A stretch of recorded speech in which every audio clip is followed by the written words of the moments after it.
thing now is you do what you call istidadul ilmi. That is, you prepare intellectually for Ramadan. What does that mean? You learn akamu siyam, the rulings about fasting. You have to learn it before Ramadan. You must learn it. It is not during Ramadan you'll be asking the scholars, what is this? What is it? You have to do it. You want to enter a spiritual business. So you learn about what is the ruling about Ramadan in terms of his akam, in terms of what are the ethics, what are the things that can appreciate Ramadan, what can make your Ramadan very intact and the like. You try to do all those ones during this preparation time. You get everything clear about Ramadan. Then the next one that you need to prepare for is what we call Istidadul Jasadi, and that is the physical preparation. Check your health status. Yeah, if you have any ailment, what are the things? Try to see your physician. Check your body. Look at your physical fitness. Be upright because you want to embark so that you don't fall sick during the month of Ramadan. It is not haram. If somebody is sick in the month of Ramadan, Allah makes provision that you should not fast. But it will be better if you have an ailment that can be cured before you enter into the month of Ramadan. Also, in the month of Ramadan, it involves some spending. So you need to prepare for your finances during the month of Ramadan. And in doing that one, you start by doing budgeting. What do you intend to do in this month of Ramadan? How many are you in the family? How many zakat do you want to give? How many Muslims do you want to feed for sahur? How many Muslims do you intend to feed during the iftar? You do all this, you do your budgeting, look at your capital income and see what you want to invest in this month of Ramadan. As you do all this one, you'll be able to have some ruling, you have some financial discipline, you have to control your spending, and so that you have so many things to do during the month of Ramadan. These are some of the things that we need to prepare for in the month of Shaban. Now we are at the tail end of the month of Shaban. We've already finished the first half of Shaban. On last Monday is the 15th of Shaban. So by tomorrow now, by today, Shaban is already 21. So by tomorrow, Shaban will be 22.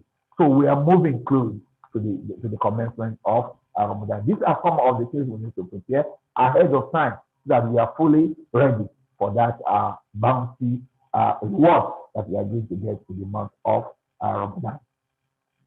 Having said this about preparation for the month of Ramadan, we ask Allah subhanahu wa ta'ala to count us among those who witness this 14/22/2021 Ramadan, inshallah.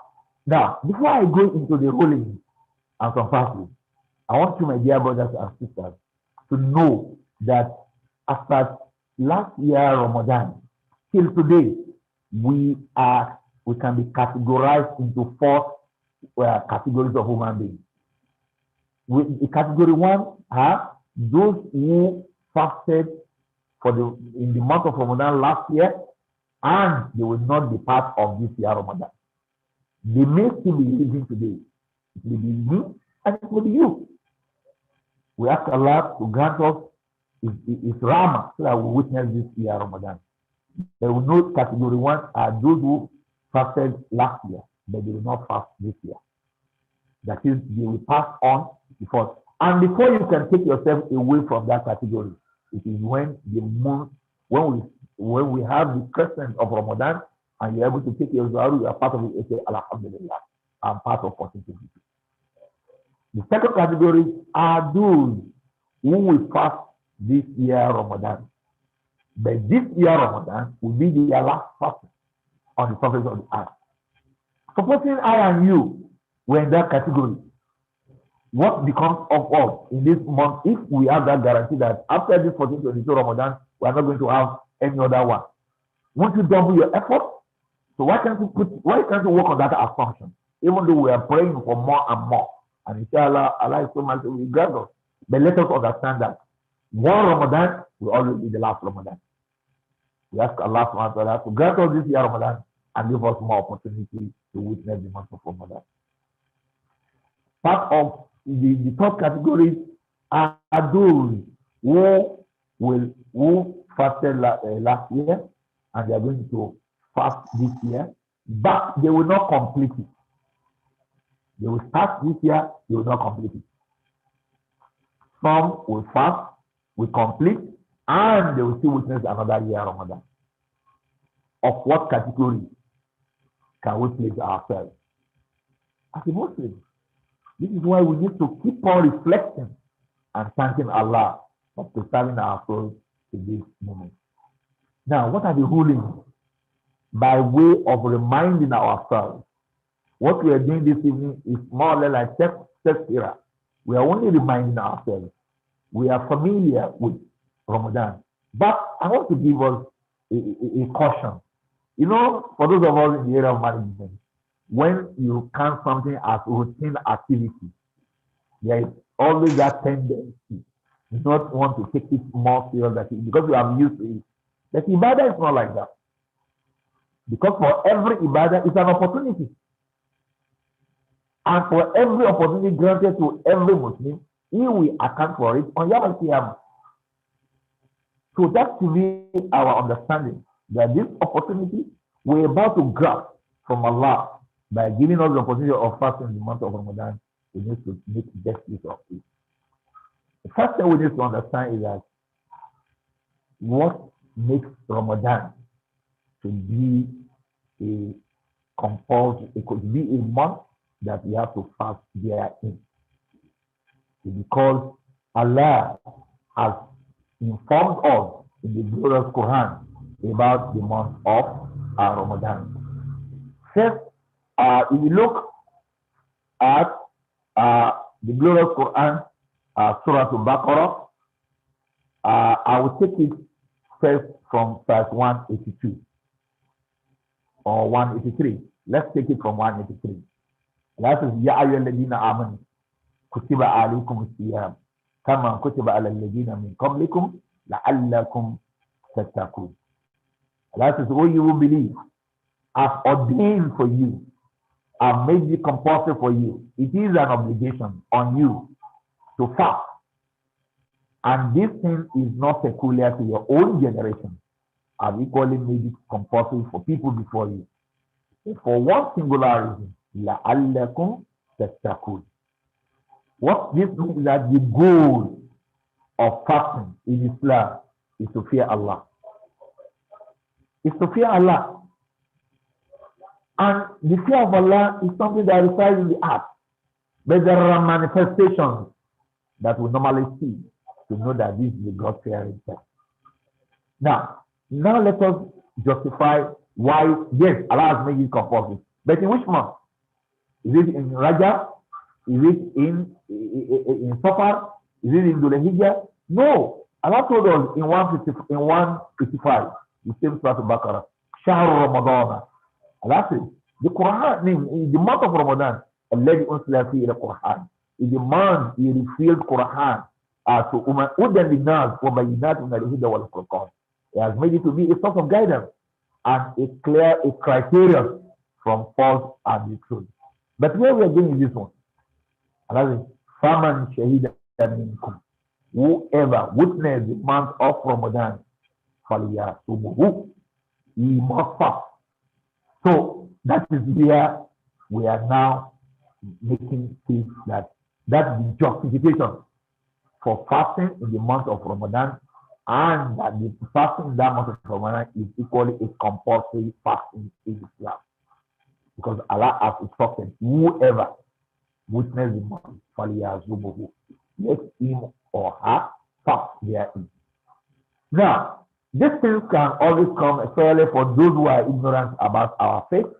They say that, why are you fasting? Why are you punishing yourself? Why are you doing this one? You want to kill yourself? You want to starve yourself? They give different things.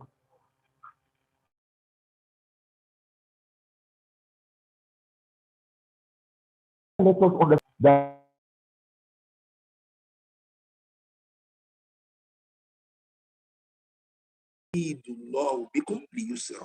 Allah says, what I intended for you that has made fasting compulsory on you, Yusra, is ease.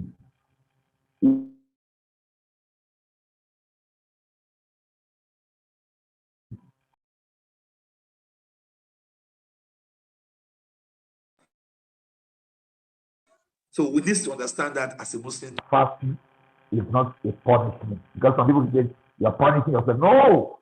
We are only trying to move closer to Allah by following His injunction.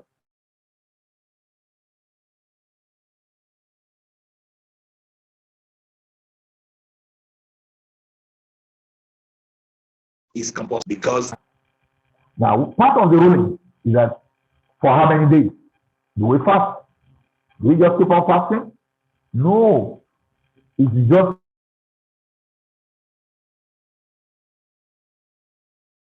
that. And that thing, Allah told us, Ayama Maduda is for some days, and those days they are known days. And what are those known days? It's just the days of Ramadan, which can be 29 days or 30 days maximum. It's either 29 days or 30 days. No 31 in Islam. Yeah, we don't have 31 in Islam. It's 29 or 30. So let us understand that's another ruling. Another ruling from the point of Quran is that, yes, I am a Muslim, but I have some constraints. Must I fast? Allah told us in the Quran, وَمَنْ كَانَ مَرِيضًا أَوْ عَلَى سَفَرٍ. If you are a sick Muslim or you are on a journey, Allah says, He excuses you during that month of Ramadan. And depending on your category, yeah, the rulings are different in terms of those who will have to fast these days. Because Allah told us in the Quran so clear, وَمَنْ كَانَ مَرِيضًا أَوْ عَلَى سَفَرٍ فَعِدَّةٌ مِنْ أَيَّامٍ أُخَرَ. Let him do those days he has missed Ramadan in another day. Like we are still in Shaban. If somebody has missed some days of Ramadan in 1421, he or she still have the opportunity of trying to make up for those missed days in the last Ramadan. These are some of the rulings. Part of the ruling is that, yes, is it for the old 29 or 30 days, that is day and night? No. Quran also makes it clear to us that the fasting is within a peculiar period of time. Allah let us understand in 187, the same Surah Al-Baqarah, that when you are fasting, you have to eat from the night. وَكُلُّوا وَاشْرَبُوا حَتَّى يَتَبَيَّنَ لَكُمُ الْخَيْطُ الْأَبْيَضُ مِنَ الْخَيْطِ الْأَسْوَدِ مِنَ الْفَجْرِ. Once you are in the night, that is immediately after sunset, you are free to eat till the time of Fajr. What does that mean? It means that fasting is between the time of Fajr to the time of sunset. This is the period for fasting. So we need to understand this period of fasting is not automatically placed on timing. There could be variation, especially if there's difference in your time zone. But the law is a natural law. In everywhere there must be sun, there must be Fajr, and there will be a time. Then, before you start asking, how about some countries? We discover that there are some countries, their period of fasting could be longer than the period of fasting with another country. And some may be shorter and it may be vice versa. This is the law of nature, that nobody has any control over it. But whatever you have done, you are going to meet it with Allah. So that is for sure. Your reward is with Allah. And you know one thing about fasting. Among all ibadah, the Prophet ﷺ told us that Allah says, "As-sawmu, that fasting is for me, wa ana ajzi bihi," and I'm the only one that can predict the reward. So that's where fasting is different from other fasting. For other fasting, Allah will tell you, if you do this one, it's 10 rewards. If you do this one, 700 rewards, and the like. Then He says, I'm the only one that will compensate, that will reward a fasting Muslim. So that's the beauty of Islam. Part of the ruling is that what do we do when we want to, the issue of our zahur and the issue of our iftar is part of the ruling. We must take zahur and we must do iftar. When do we have to do our Zahur? Before Fajr. That is, we eat, but with Fajr, it will be terminated. Some scholars say some few minutes to Fajr, let's try to terminate. While some say it is when they are calling. You see different, but the fact remains that the timing, the stopping of Sahur revolves around Fajr. While the breaking of fast, that is our soul, revolves around sunset. So we must understand that one also.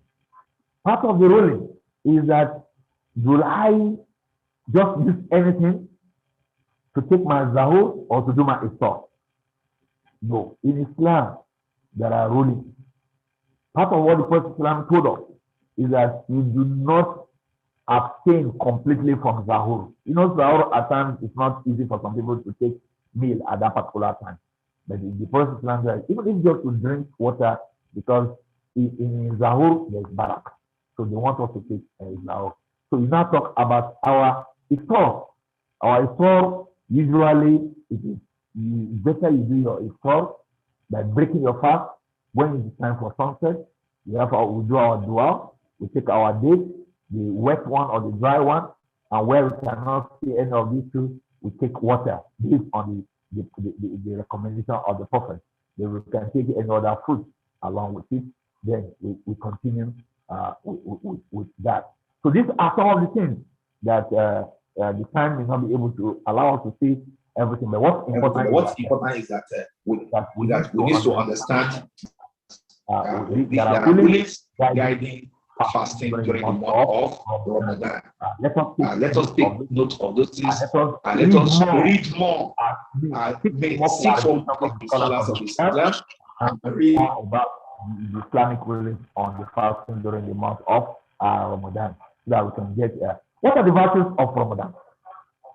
There are so many. So many. Now, first and foremost,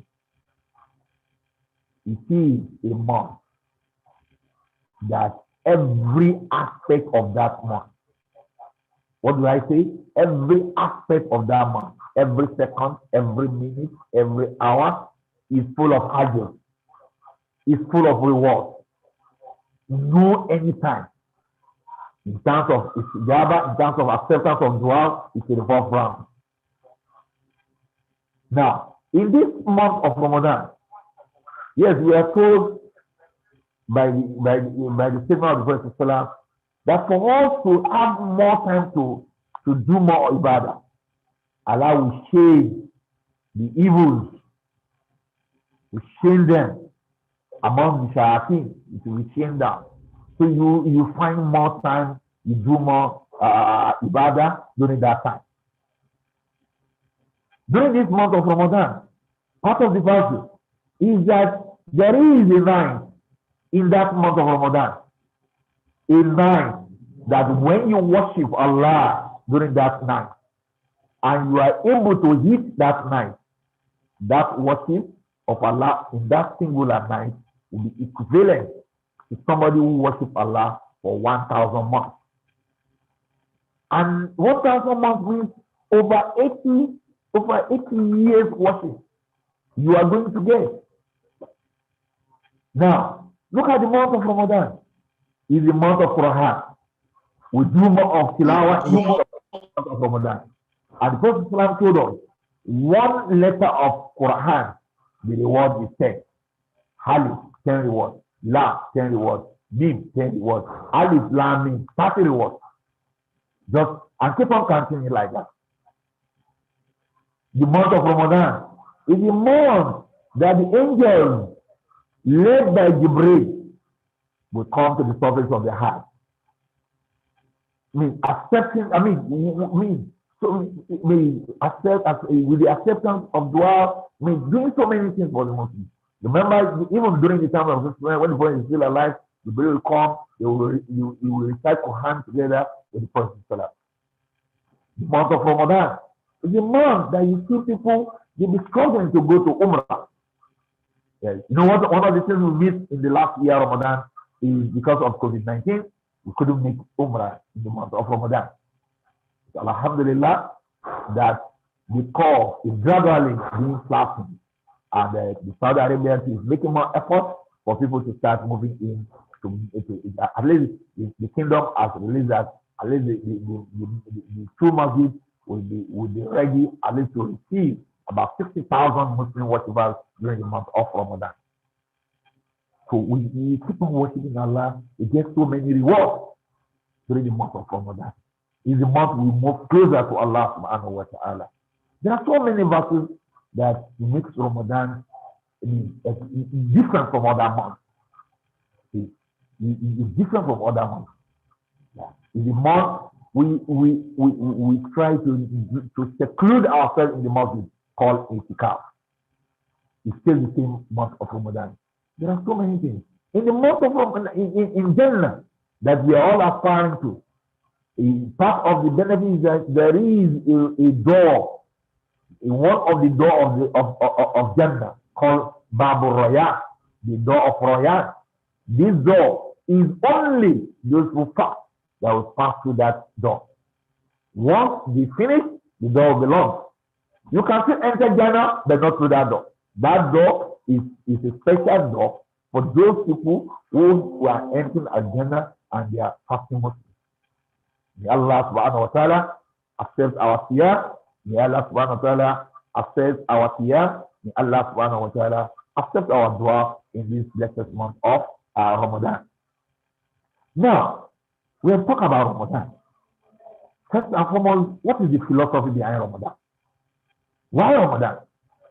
The essence of Ramadan is لَعَلَّكُمْ تَتَّقُونَ. I know one thing that is obvious in Islam is that all virtuous deeds, the condition for acceptance of deeds is based on taqwa. And once you don't have that taqwa, then you are missing. And that is why Allah Azza wa Jal dedicated a month to serve as a spiritual training so that you get more taqwa.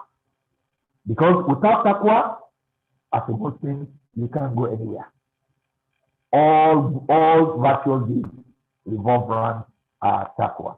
And that is why we embark. Now, if this is the month of taqwa, it means that Shahr Ramadan, Shahr Taqwa, is the month of the fear of Allah. Is the month we train our souls towards fearing Allah. When you keep yourself with the fear of Allah in the month of Ramadan, it is expected that taqwa in you will drive you towards moving closer to Allah from the month of Shawwal to the next Ramadan. So it's expected that the taqwa you acquire in this year Ramadan will enable you, because taqwa is your spiritual fuel. See, there is no any aircraft after landing in any country. You have to refill the fuel, because it's very important to refill the fuel. So now we have been carrying the fuel of taqwa from last year Ramadan, and by now we have almost dispensing it. So very soon we enter into another month of Ramadan where we refill our spiritual fuel so that we can have more energy to worship Allah by following the dictates of Allah and the practice of Prophet Muhammad sallallahu alaihi wasallam. Now, in this month of Ramadan is the month of Ibadah. Ramadan is the month of Ibadah. It's full of Ibadah. But among these Ibadah, there are some that we try to mention, and we do a little explanation about them, just to remind ourselves. The first one is Siyam. This Ramadan is the month of fasting. So let us try to engage ourselves with that meritorious act of fasting during the month of Ramadan. Part of our ibadah in the month of Ramadan is Salah. We have to pray. It is not, we are not substituting Salah with Siyam. We pray, we fast. Our compulsory prayers are there. Then the benevolent prayers too, in terms of Tarawih or Qiyamul. Let us try to do more about it. Your Qiyamul, you do as much as you can within the required number as agreed by the scholars. It could be 8 rakat, it could be 10 rakat, it could be 20 rakat, it could be 36 rakat, it could be 40 rakat. There are so many variations from the scholars of Islam. But if you look very well, the one that is more is the one that has to do with either 8 with 3 to make it 11 or 10 with 3 to make it 13. Are the two that are so many, but there are other records of Islam that says it could be more than that. Yeah, that is one here about Qiyamul or the Tarawih. You can do it immediately after Isha, or you can pray your Isha, sleep and wake up at night. I can do it after Isha. You can still wake up at night and still do more. There is no, it's a month of investment. So, and that investment is spiritual investment. So you do more ibadah as much as you can. Yeah. Part of what we do in the month of Ramadan, that is part of our, is tilawatul Quran. We recite the Quran so much in the month of Ramadan. Why? Because we have to celebrate Quran. Why must we celebrate Quran? Because in the month it is revealed. Allah says, Ramadan, the Quran. It is Ramadan, the month of Ramadan, 11. The Quran, in which the Quran was revealed. So this is the time we celebrate Quran by continuous reading. You keep on reading it. You can finish in 2-3 days. You finish, you start again. Do reading, that is tilawa. Try to do after tilawa. Do a little about tadabbur. Reflect over what you are reading. Yes, try to reflect. Now, when you reflect over what you are doing, try to put what you reflect on into practice. If you reflect and you put it into practice, try to bring people into it, attract people. Do not fear to people about it. These are some of the things that we do with Quran. And that's why you see in the month of Quran, you see so many halakot where people will be sitting down to learn about Quran. In the name of tafsir, you see so many faster. They are warming up now. May Allah bless them because they be enriching us with their knowledge during this month of Ramadan. We have so many of them. They will be coming to do their to teach us about Quran. We have our scholars, the like of Sheikh Imran Eleha. We have Professor Alaro. We have Sheikh Zikulai Safi. We have Ustaz Abdurrahman Ahmad, and a lot of others like that. Let us try to link up with them during the Sahur time or during the Iftar. But my dear brothers and sisters, as much as you can, try to organize yourself so that you give everything their due right. During the month of Ramadan, it's the month of dua. It's the month of dua. It's the month Allah accepts our dua. Because when Allah is informing us in those 5 passages where the issue of Ramadan was addressed by Allah subhanahu wa ta'ala, in verse 186,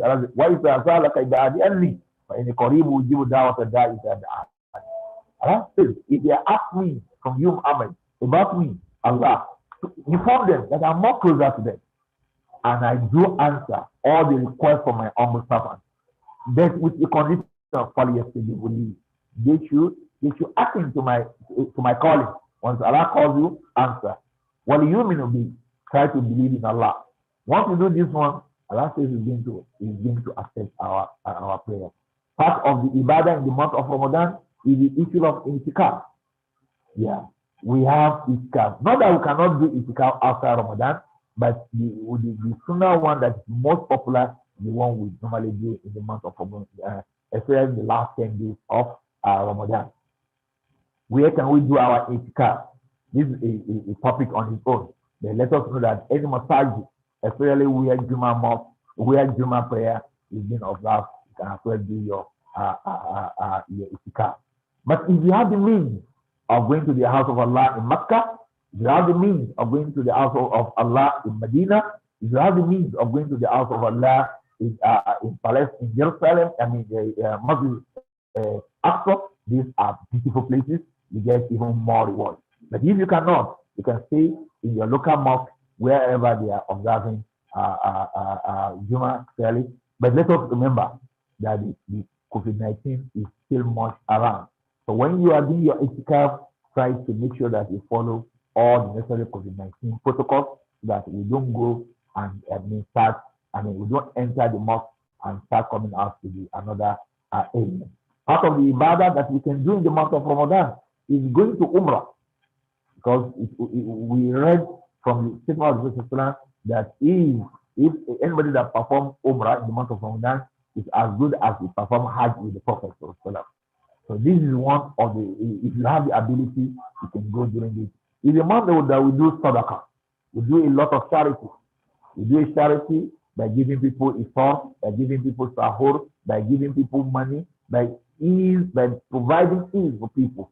Yes, try as much as possible. But if you are doing this sadaqah, remember the Prophet said that the best of sadaqah is the one that you do for your household. What we are saying is that you do not starve your family member and be doing sadaqah for people outside.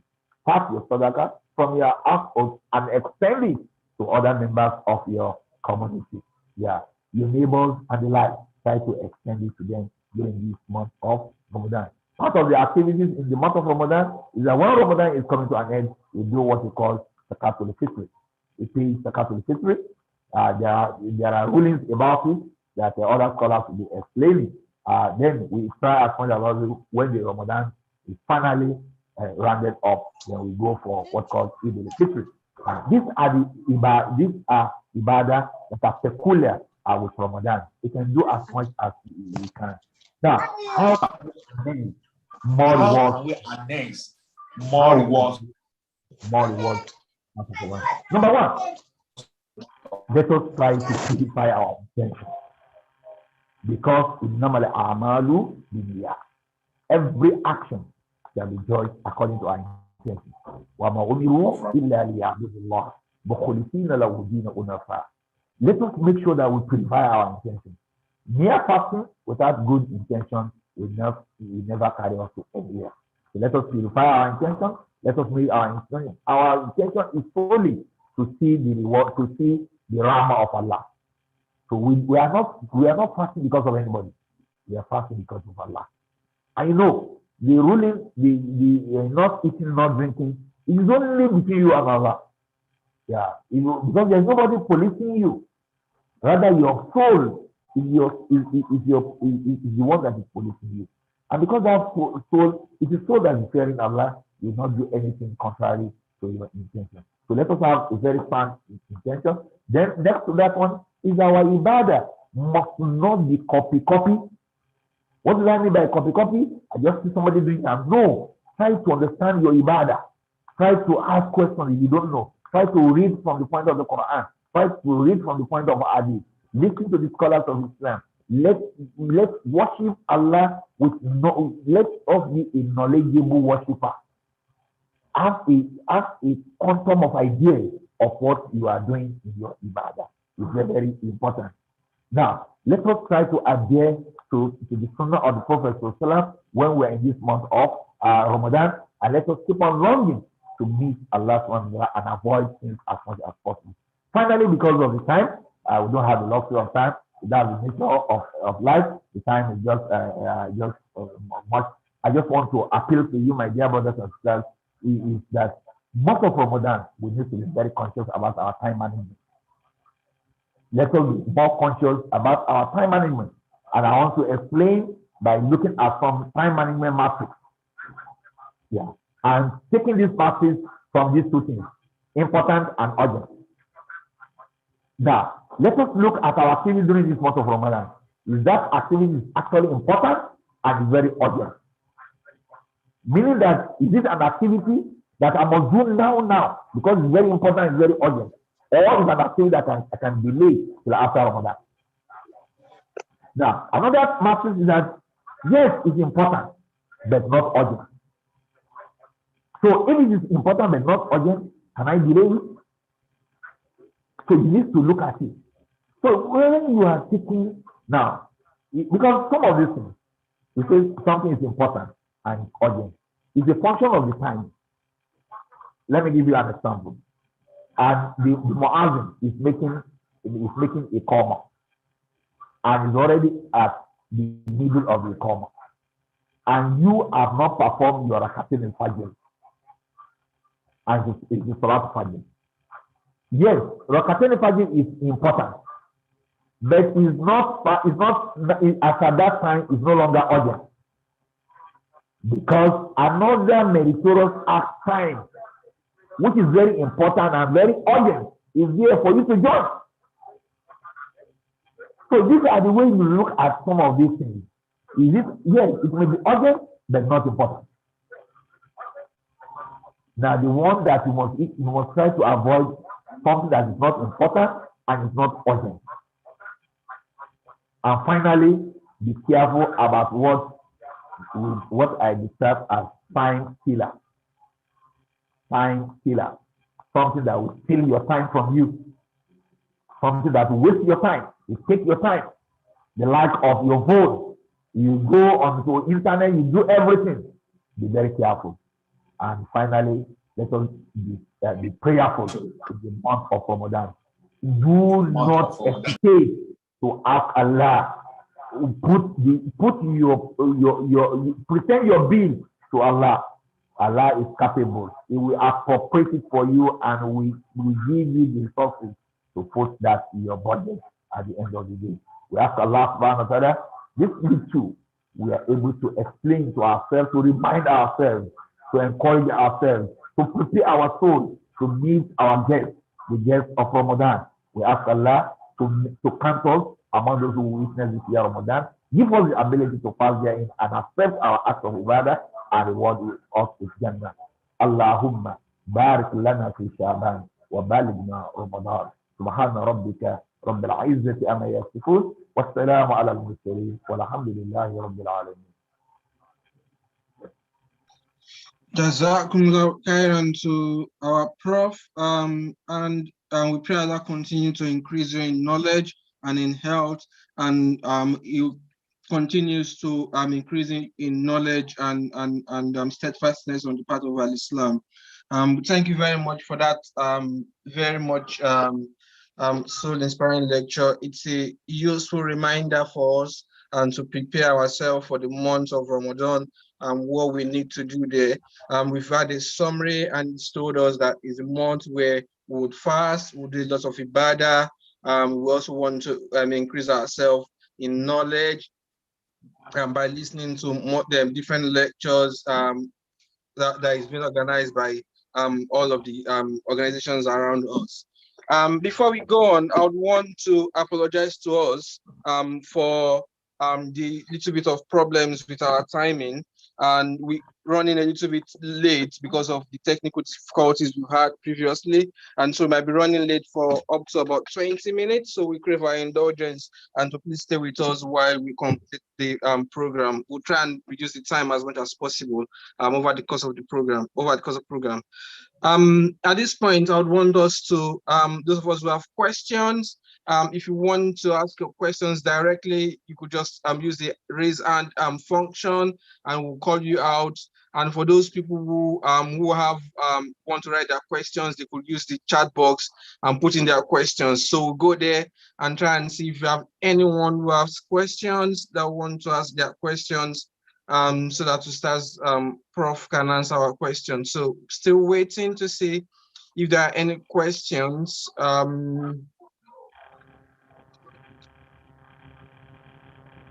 Any questions?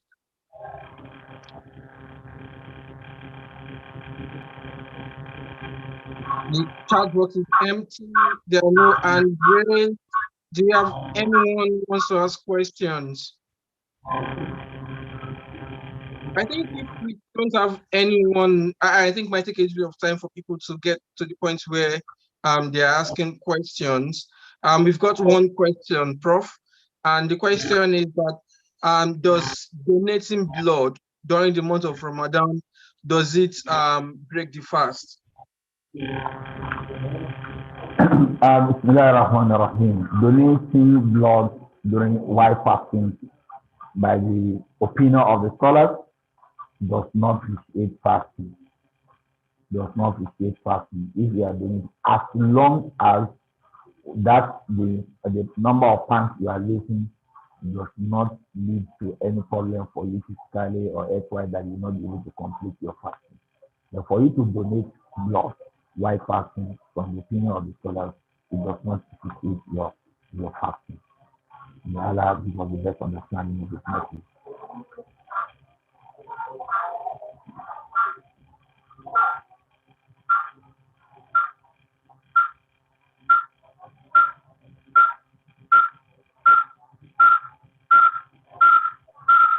Sorry, like I was muted.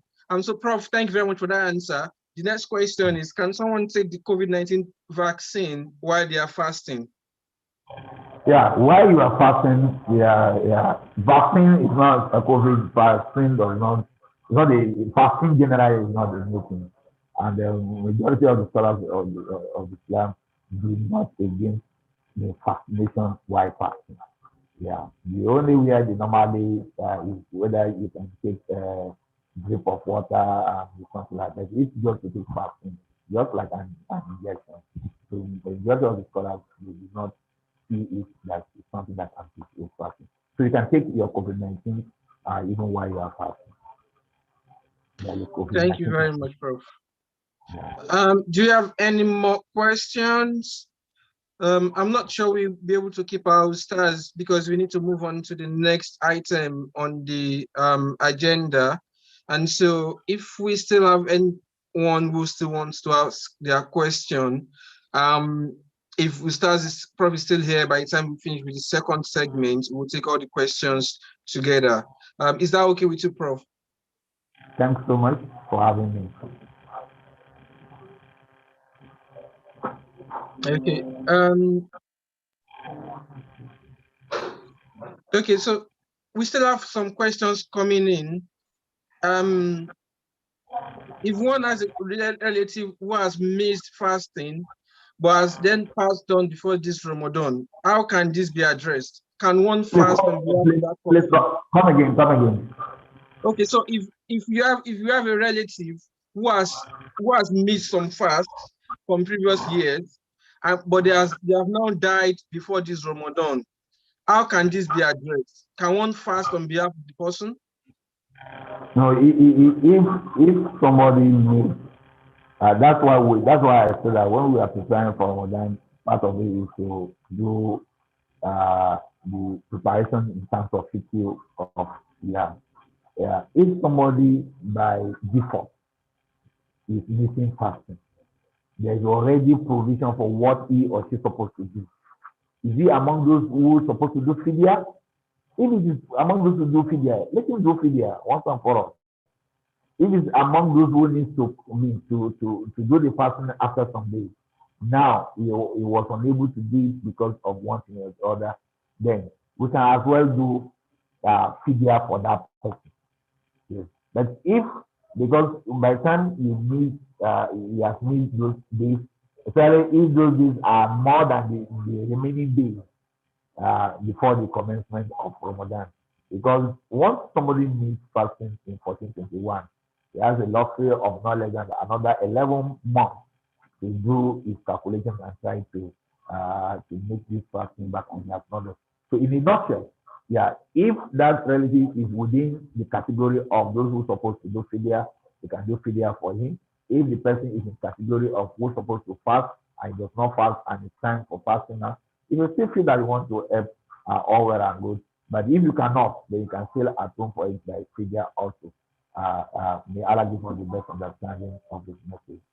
Okay, I think the question is about that person is now dead. So the person died. Oh, the person is dead. Far. Yes. Anybody that dies, all the members of the family that has the right to his inheritance always atone for everything that he or she left undone from Islamic responsibility. So member of the family can fast on behalf of that person. Okay. Engineer Ibrahim, can you take any further questions?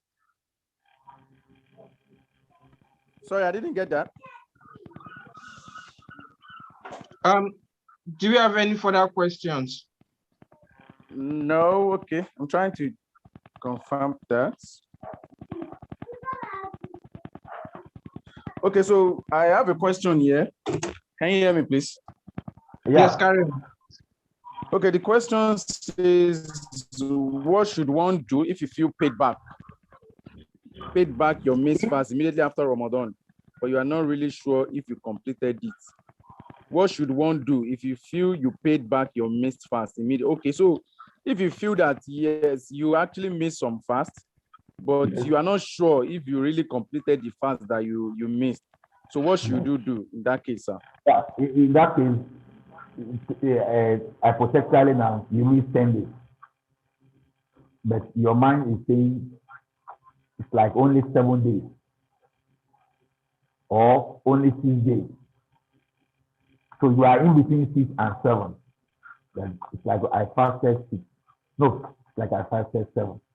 You are at a safer point to take the lesser number, which is 6, and the remaining 4 you have to fast before the commencement of this year Ramadan, if you have the ability. If not, then you have to do fidya to make up for that. But if you are not in that category, if you're supposed to atone for that fasting, you need something. You can still fast. If for those who are fasting based on the need fasting, you can even fast to the last day of Shaban. If it is on that ground, you can fast to even the last day of Shaban. So the best thing is that take the least number, then use the remaining number to complete the rest. So should in case if it is 6, if it is 7, but you take 6, and now add 4. Yes, allow you take the 3 to complete the 1, and it will always compensate you that the fourth one maybe as a stronger person or the Allah. Jazakumullah khairan, Prof, for that your answers. And we pray that continue to increase you in knowledge and iman. At this point, we would want to move on to the next item on the agenda, and we'll be calling on our brother, our doctor. He's a medical doctor who is qualified to practice across Nigeria and the United Kingdom. He has a master's in stem cell and regenerative medicine from the UK, and he is a registered general practitioner, which is the equivalent of a consultant family physician. He is going to be speaking to us about what how chronic illnesses and how to manage them during Ramadan. And he's also going to be discussing what happens, what we should take notes when we get to the age of 40. And it is clear that most of us on this platform are either past that age, around that age, or nearly getting there.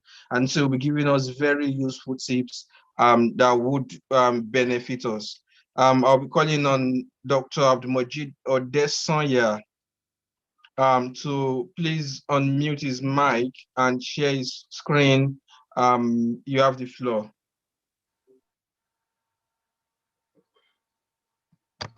Assalamu alaikum wa rahmatullahi wa barakatuh. Wa alaikum salam wa rahmatullahi wa barakatuh. Jazakumullah khairan for the opportunity for this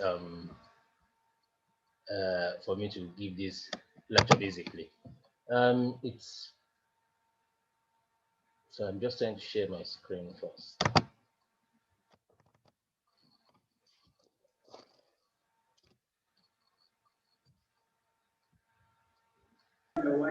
Okay, so it's pretty much talk about what happens basically when as we mature, as we cross that border between being what we can refer to as a youth and then becoming a, well, as we mature and we get older basically. First of all, a couple of disclaimers. Yeah, in the title I have is general practitioner. We don't really use consultants for GP here in the UK. So apologies for those who are expecting to talk to or who are expecting a lecture from a specialist. I'm just a GP, as they say. And then secondly, I noticed that the audience is a bit more diverse than just the doctors and our engineering colleagues. There are a few jargons in the presentation, but I'll try my best to speak in layman's language as much as possible. But if there's anything that is unclear, or if I said anything that is confusing, feel free to put a question in the chat or ask afterwards, and we'll be happy to explain. So today we're going to be talking about, like I said, those things that happen to us as we grow older and as we get to that age where basically everything starts to fall apart. First of all, can I just confirm if everybody can see my slides, first of all? Your slides are visible. Yes, we can see them. Thank you very much. Okay. So we talk about those things that happen. A couple of questions that we need to ask ourselves, basically, how to make sure that we are basically keeping a healthy lifestyle and to reduce the risk of diseases that commonly happen or that commonly pop up as you grow older. Nobody really knows why these things happen, and just like we hear at times, when we are all younger, nobody really knows. Cosento monta disara, if you allow me to speak the language. And as we grow older, a lot of these conditions start to pop up. Now, the good ones will pop up and you will notice immediately, but there are some where they will not be immediately obvious. And these are the ones that we really need to keep an eye out for, and we really need to kind of make sure that we are doing the right things for. Now, we mentioned the age of 40. It doesn't necessarily mean that when we turn 40, everything falls apart. I think there are two things to consider here. There is the chronological age and the biological age, basically. So what I mean by that is there are people who are 50 and they look like they are 80 years old. And you have people who are 50, they look like they are 30 years old. It's a combination of genetics, combination of lifestyle measures. Obviously, we can't change how old we are. We can't change where we are from. We can't change our background. We can't change what family we come from. But there are certain things that we can change. And these are the things that are important, because all these factors will determine how old you are biologically. Now, so for those who are under 30, who are under 40, just keep an eye on your biological age. And those who are getting to 40, because I know a lot of the alumni from LASUCOM and from LASUMEGA are somewhere around this age bracket, between 35 and 45. We have a few elders who are well above that, and there are some who are still a lot younger than that as well. So it's not like we stop growing, or it's not like everything just falls apart, like I said earlier. But as you can imagine, when we're a lot younger, our bodies have incredible capacity for repair, incredible capacity for growth. We are growing a lot faster. You see one of your nephews or your niece at 6 months, you come back 3 weeks later, the child is, the child that couldn't walk is now running about the house. You're having to chase them and catch them about. But as you grow older, the growth rate slows down significantly. Of course, by the time you get to the middle ages, it is so slow that the body's capacity to deal with certain things that we could as teenagers or as children, it becomes quite diminished. And of course, in terms of our physical life as well, when we around these ages, when there is progress in work, that is when all the hustle starts to pay. But as all that is happening, the family is also getting bigger. You have more responsibilities. Your parents are older. You're having to take care of a lot more people. So there's a lot more demand. There's a lot more stress as well. And aside from that, these health conditions also start to pop up. So basically, and of course, when you are growing up, when you live in a place like Nigeria, where it seems that everything and everybody wants to kill you, basically, if the government is not killing you, police is not killing you, there's pothole on the road, the hospitals are overstaffed and under-equipped, So everything just, and at this stage, this is where pretty much all the responsibility falls on you.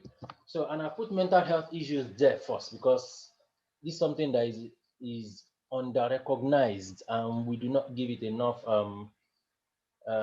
importance, especially people who come from where we come from. It is very important to keep this in mind, because one of the biggest hurdles or one of the biggest problems to solve is maintaining that work-life balance. Because I know that a lot of us, especially the doctors, have pretty much no life outside medicine. And it is important to make sure that we create that balance, because as we grow older, we would have no one else to blame but us. So all this money that we are chasing, eventually, we need to keep some of it for maintaining our health. Otherwise, we would have to use it to chase after the health and use it to try to buy health if it's possible. And I put that buy in quote. So a lot of things start to stress you as you grow older. Like I said, there's a lot. The family is bigger. The children are getting older. There's a lot more stress. We have aged parents, and just like our physical capacity for repair and resilience are reduced, our mental capacity can only cope so much as well. Because you have your boss shouting at you, the wife has this trouble at home, the child has one problem or the other. There's this in school. And we also, so all these start to add up, and we need to keep in mind as well that you can have positive stressors as well as negative stressors. So it's been said that, winning the lottery, for example, can be as stressful for the lottery winner as losing a loved one. So it's quite an emotional stress. So we need to be aware of that, because that's not something a lot of us would usually think about as well. Planning a holiday, for example, and Lord, Dubai, we're going to Dubai, we have to plan this, you have to plan that, you have to get to the airport, you have to get out the journey, get the tip visa and all that. Some of those things can also be stressful. So you need to ask yourself about those questions. If anything is taking you away from sleep and relaxation on a persistent basis, and you need to ask yourself whether that activity is worth it, basically. Now, to the physical problems, I know this is a very busy slide. There are a couple of, like I said, it sounds like, when as we grow older, you're nearing it, as if there's always this fear as if everything is going to break down. But the good news is you are at that age where your lifestyle choices become more important. So in terms of, talking about what can happen, first of all, so you have diseases like diabetes, like hypertension. They are more likely to show up, as you grow older, as you go through the middle ages. Once you cross that age of 35, I know we have youth leaders in Nigeria who are like 60 something years old, but if you are above 35, you really don't have a right to call yourself a youth anymore. You're a middle-aged man or woman. So, and it is at that, at that stage that that things start to decline, basically. Your joints have reduced capacity for repair, so you need to keep an eye out. You need to, because you're likely to start to develop arthritis, even if it's just the osteoarthritis, which is the age-related type. Then there are the other types of arthritis as well, your rheumatoid arthritis and things like that, that are also more likely to pop up at an older age. Now, for the men, as we grow older as well, our bones can start to weaken if we don't take care of that. The women have their hormones protecting them until they get to menopause. And then the hormones, they lose that protection and their bones can rapidly thin afterwards. The women's hormones also protect them from, cardiovascular disease, heart disease, and things like that. So they lose that protection as well once they go through the change. Now, talking about getting money for a lot more things, there's a lot more money to buy chicken and pizza and all the unhealthy foods.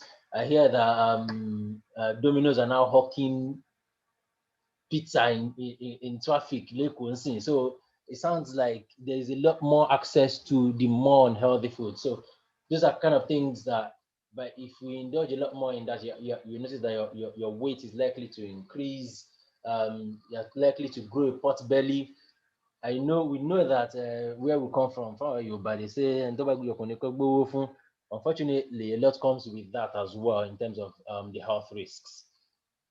And of course, division is one of the ways you know that things are starting to fall apart, because you're now starting needing to wear glasses that they put on the nose. Those, because everybody gets what we call presbyopia at that time, which is basically an age-related decline in the vision.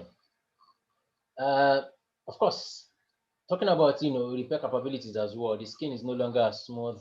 Gradually, obviously, it doesn't happen over a day. A lot of these things happen over time. They happen over 10 years, 20 years. For some people, a lot faster. For some people, a lot slower. But it's something just important to keep in mind that after the age of 35, things start to decline rapidly. So death rates, doubles after the age of 35 for every 10 years. So that's quite a significant number to keep in mind. Now, it's not all doom and gloom, like I said earlier. The things that we do around this age are a lot more important because they prepare us for those times when we are a lot older, when we become elderly, when we cross that middle age as well. So these things are important because if you build them now, then you can continue and sustain basically. Now, so basically, this is what I'm talking about. Where do we go? What happens next? So in terms of what happens next, I think I have two basic underlying principles from what the scholars have been teaching us. The first is about the teaching regarding taking care of five things before five other things come. Take care of your youth before old age, take care of wealth before poverty comes, take care of your health before illness, take care while you're alive before you die, basically. Pretty much the two of them that I think are very important here is utilizing the youth. Obviously, like I said, people who are above 35 are not necessarily youth anymore, but pretty much utilize your middle age before the old age comes because you have reduced capacity for physical activity. You can't observe as many rakas as you used to before. So you need to do those things that you can do now before those ages come, basically. And then, of course, take care of health before illness comes, because before everything falls apart. And the second basic principle is doing everything in moderation. So if you're someone who sits down and watches Netflix for 20 hours a day, you can't just say, oh, tomorrow I want to start becoming physically active and I'm going to start running 50 miles every day. That is not going to be realistic at all. But it's better to start small and to build things up, basically. So first of all, I think one of the first things that we need to ask ourselves is to do a personal assessment. This is a lot easier for the doctors to do. But I think everyone, whether you're a doctor or not, this is important for every one of us as well. Because we all have background. We have some risk factors that we cannot change. The family you come from, like I said earlier, your age, obviously. So it is important. This is the time to ask our parents, because I know that a lot of us, from where we come from, parents tend to hide things. So this is the time to ask, what conditions do your dad or your mom, your siblings, what conditions do they have? I know people prefer, we tend to hide the illnesses, but for safety reasons, it is better for you to be aware of the kind of risks that basically you are at risk of just because you come from that family. So I'll give an example, and I'm quoting these numbers from memory, so I'm not 100%. I can't provide any scientific evidence right now. So, for example, for diabetes and hypertension, for example, your risk is about as high as 15% if there is a parent or two having either of those conditions. But if you have a brother or a sister with high blood pressure, your risk goes as high as 45%, which is quite significant. So if you know that, then you know how to basically take care of yourself and watch out for for those conditions. And of course, you need to ask yourself questions as well. How much physical activity are you doing? Are you driving a car for a 5-minute journey that you can walk in 15 minutes, for example? Because those are kind of things that you need to keep an eye on. And how healthy is your diet as well? I think we've had lectures on diet before, so I'm not going to focus too much on that. I have like 1 or 2 slides summarizing that as well. And then, of course, I can't overemphasize the importance of sleep. And for those of us who, the other thing we need to check is what's our weight, what's our height. to check what we call your BMI, which is basically how heavy it is, how much weight you're putting on your bones, basically. And that's a very, very important predictor of how healthy you are and what risk you are facing, basically. And we've always heard this about having regular health checks. And this is a message for both the doctors and the non-doctors, because the doctors health workers are well known for not taking care of their own health. And of course, I've mentioned about diet as well. Now, there are a couple of things that I think are very important. And I think while everybody tries to get a car, everybody has a pen, everybody has TV and radio and whatever it is in the house. I think this is something that everybody needs to have in their house, especially once you cross that age into 40. Have a blood pressure machine at home. You can buy them on Amazon if you are outside of India. You can buy them on Deal or Jumia. They sell them about, and everybody can Google what normal blood pressure is. I'm pretty sure if we did a poll now for how many doctors have checked their blood pressure in the last 1 month or in the last 6 months, I don't know how many numbers would say yes, but I'm pretty sure it's not as high as we would want it to be, even though we check blood pressure for patients every day. And this is something that is very important, because high blood pressure will never tell you it is high. You will never have any symptoms usually unless something is wrong.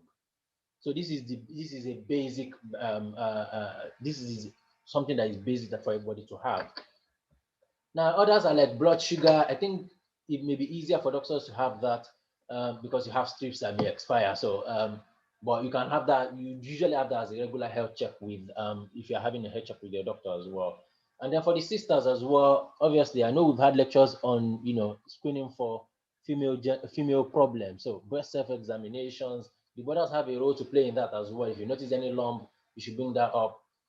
And of course, the skin as well is something else that we need to keep an eye out on. If you notice any unusual rash, any unusual color, especially if it is remaining persistent, it may be something that you need to check out, because you have cancers that can present in the skin, for example, and some other conditions, several medical conditions present on the skin.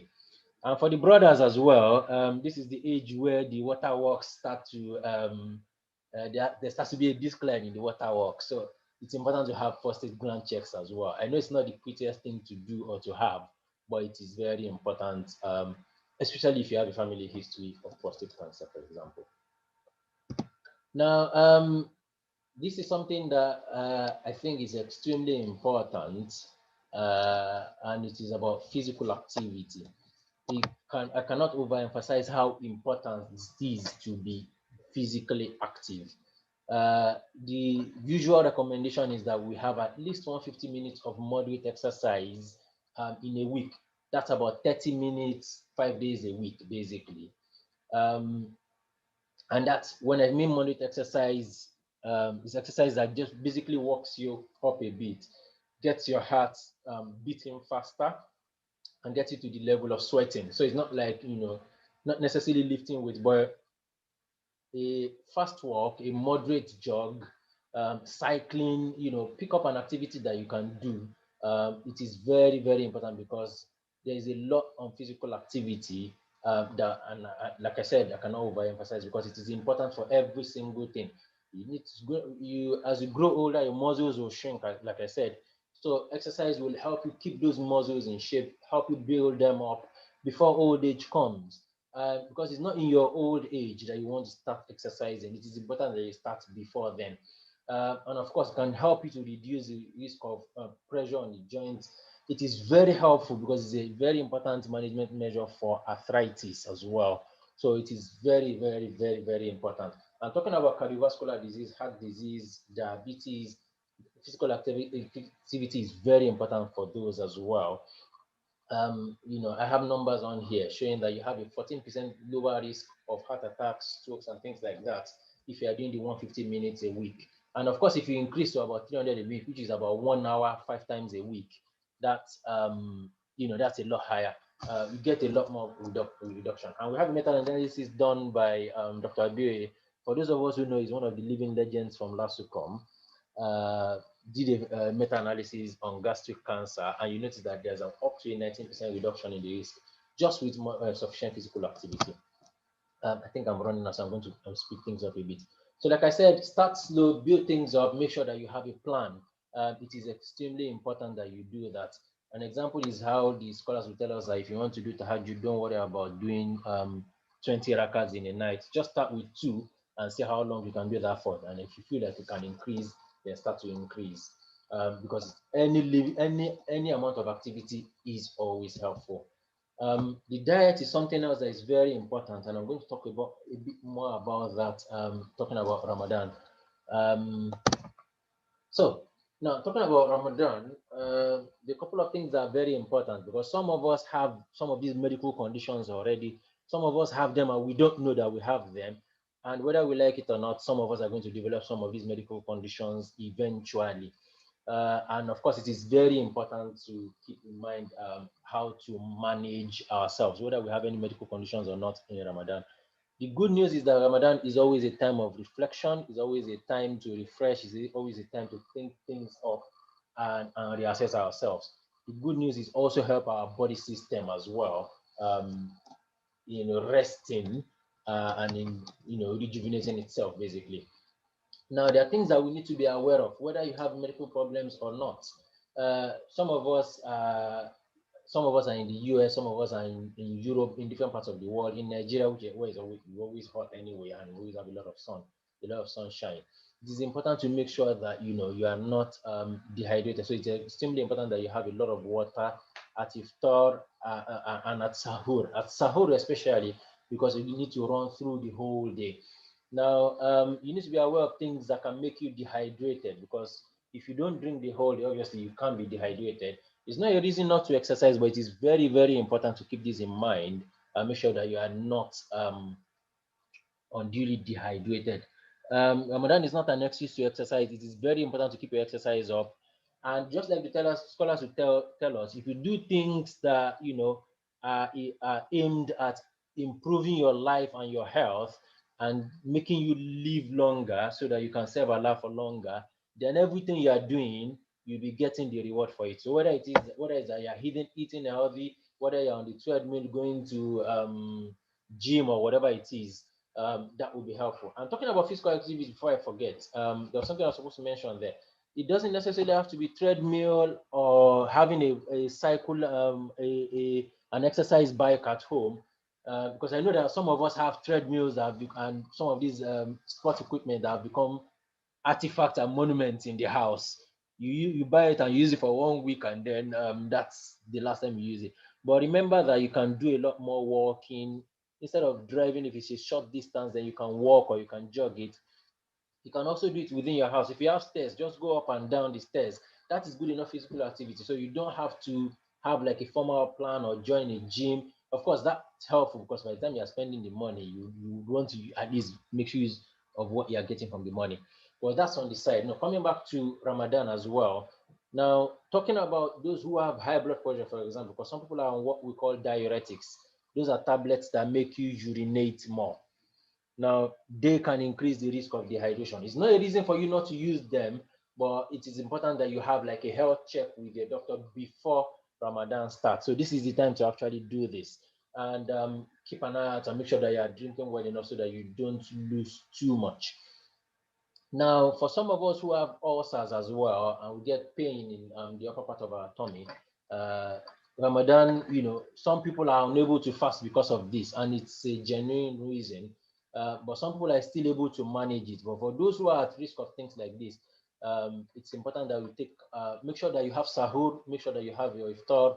Of course, keep things in moderation, but make sure that if possible, use the medications. The commonest that we use are what we call the PPIs, um, omeprazole, lansoprazole, those medications that stop us from producing acid. It may be important to take them regularly before Ramadan starts and also take it during Ramadan as well so that it can prevent you from producing excess acid in your stomach and then reduce the risk of ulcers basically. Now, the scholars will always tell us it's important to eat sahur. They said you should eat sahur because in sahur there's al-barakah, there's barakah in it. So, and the couple of things about things kind of foods that we can eat. The idea is to have the kind of sugars that are complex and they break down slowly so that they can, last you through the day and provide you enough energy. So those are some of the foods I have on there, your multigrain bread, oat-based cereals, and things like that. But make sure that you have enough hydration as well. Now, talking about, make sure that you have a check before Ramadan, especially if you have medical conditions, if you have diabetes, if you have high blood sugar. Those are things that are very, very important to keep in mind. I've talked about hydration. I can't overemphasize that. And for those who are diabetic, depending on what you have, it is important to have a chat with your doctor about because it is good to have a plan for how you will deal with Ramadan. Some people are on medications 3 times a day. That can be shifted and adjusted for you to take it twice a day so they can have it at iftar and at sahur. There are people who also on medication that can cause them to have low blood sugar. Usually you should have an education about how to how to recognize when your blood sugar is going low, and of course you always have a sugar source you can take, because obviously if you're having low blood sugar then you definitely need to break your fast at that point. And of course iftar, still talking about the idea of moderation. Keep an eye out on what you take. Make sure that you don't have too many heavy meals. Don't start with heavy meals. Start with something light. This is a message we've always had anyway. Start with something light. Start with water or fruits. Dates are excellent. Dates are excellent foods. One thing I want to mention is that we've got the best religion. Don't ever forget, a lot of things that science comes up with decades and centuries later are things that they've always been telling us. As sweet as dates are, for example, is still one of the healthiest foods for you, even if you have diabetes. Still one of the healthiest foods to have, even for those who are diabetic. So that's something to keep in mind. And I think pretty much that's. I'm going to stop there because I'm. So I've had to cut things short. Jazakumullah khairan for the opportunity, and if anybody has any questions, yeah. Dr. Abdulmajid. I know you can go on and on and on if you're given the time. Jazakumullah khairan for this exposition, and I'm sure that each and every one of us here have actually learned 1 or 2 things, and we pray that this is beneficial to us, and may Allah increase you in knowledge. Because of the want of time, we'll just take 1 or 2 questions. We'll just take 1 or 2 questions for our brother. Please, if you have a question, just drop it on the chat box, please.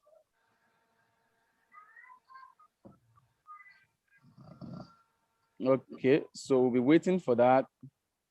And while that comes in, yeah, I think we don't have so much time to take many questions, but I think Dr. Abdulmajid has made it very clear to us. We're not going to be using I think one simple thing we should say is that iftar should not be our reward for our fasting. We should not treat it as the reward for fasting. We should look up to Allah for our reward. So eat in moderation during iftar, don't overdo it. I think that's the message that he has passed. We actually about 15 minutes above and beyond the time, and so we would want to go on, since we don't have any questions yet, to do the vote of thanks. I'll be inviting Dr. Abdulwahab Egberunbe to give us the vote of thanks on behalf of the organizing committee for this program. First, I want to use this opportunity to thank Allah subhanahu wa ta'ala who has brought us to the end of today's program, and I want to give special thanks on behalf of the LASUMEGA Muslim alumni and the Lagos State University Muslim Engineering Graduate Association, LASUMEGA, to appreciate our guest speaker, Professor Gabardine, for giving us a beautiful lecture and telling us about Ramadan and ways in which we have to prepare for it. We say big jazakumullah khair kathiran to Prof, and we pray Allah rewards him abundantly and accept this effort as an act of ibadah. Also to appreciate Dr. Abdul Majid for the beautiful lecture about our health and relating it with Ramadan. We say jazakumullah khair kathiran, and we hope Allah makes it easy for us to make use of the things we've learned today and make it an hujjah for us in this world and hereafter. So once again, to everybody who were present, I say jazakumullah khair kathiran. Assalamu alaikum. Wa alaikum salam wa rahmatullahi wa barakatuh. Engineer Ibrahim, just before we go on, I think we just take one, just in 30 seconds, Dr. Abdul Majid. There's a question, if you just answer in 30 seconds, is it possible, is it okay for someone who is a woman who is pregnant for 1 month, can they fast?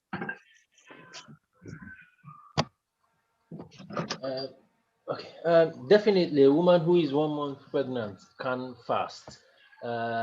Obviously, it depends on how the person feels, because some people have, early pregnancy symptoms that can be quite debilitating is not the word, but it can be quite severe. So if the person is very fine, definitely the person should fast if possible. But obviously, if you're having symptoms that are making, if for example, you are throwing up a lot and the person is vomiting a lot and can't really keep much down in terms of food or fluid, then it may be important for that person to avoid fasting, because it's the scholars that will always tell us that nothing in the religion was made to discomfort you or to make you unhealthy. So, if the pregnancy is already heavy on you, then don't put any further burden by fasting in that case. But otherwise, it should be possible. Okay. Jazakumullah khairan, Dr. Abdul Majid, for that. Engineer Ibrahim, over to you. Okay, Jazakumullah khairan. Jazakumullah khairan. So we've come to the end of the program. It's all about the preparation for Ramadan. We're grateful for everyone for your patience listening and remaining with us during this wonderful program. I would like to call on Engineer Mrs. Soburo Olanike Badamosi to give us a closing dua. Please kindly unmute your mic, ma.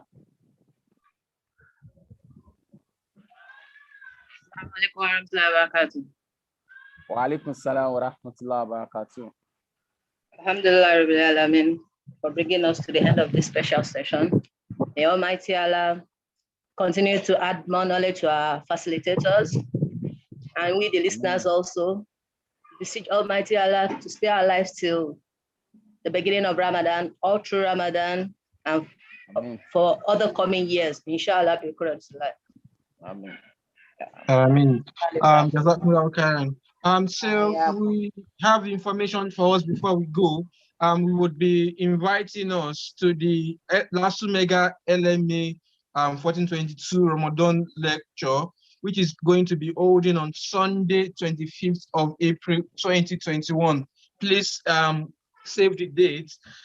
We're going to be having Dr. Ayub Abdugeni, who is going to be taking us on the role of Muslim professionals in national development. On behalf of the middle age or nearly middle age people on this platform, and we want to say we hope to see you at that point, and thank you for listening. Assalamu alaikum wa rahmatullahi wa barakatuh. Wa alaikum salam wa rahmatullahi wa barakatuh. Jazakumullah khairan.